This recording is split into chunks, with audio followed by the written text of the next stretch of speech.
fakta lubang buaya dan kaitannya dengan G30 SPKI dan propaganda politik. Istilah lubang buaya identik dengan G30 SPKI. Sebenarnya apa itu lubang buaya?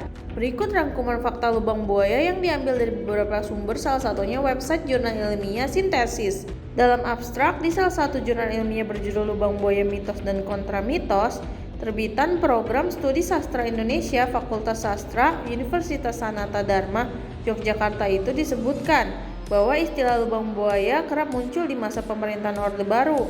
Istilah ini datang dengan narasi yang cenderung menyebarkan ketakutan, ancaman, dan menyeramkan, sehingga seperti yang kita ketahui, G30 SPKI kini dikenal sebagai bagian dari sejarah kelam bangsa Indonesia. Namun dalam penelusuran Sintesis, istilah lubang buaya yang menembus berbagai lini di tanah air mulai dari sejarah, monumen, museum, hingga film ternyata telah mengalami proses demitologisasi. Berikut fakta-faktanya. 1. Mengalami demitologisasi. Masih dari abstrak jurnal yang sama disebutkan bahwa sastrawan Indonesia memulai proses demitologisasi dengan menciptakan kontramitos dalam karya-karya mereka.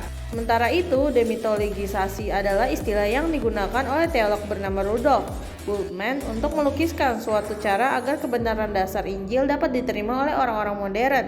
Demitologisasi bisa berupa tafsiran terhadap bagian-bagian sastra tertentu yang dianggap mitologis dengan menekankan kebenaran-kebenaran eksistensial yang terkandung dalam mitos itu.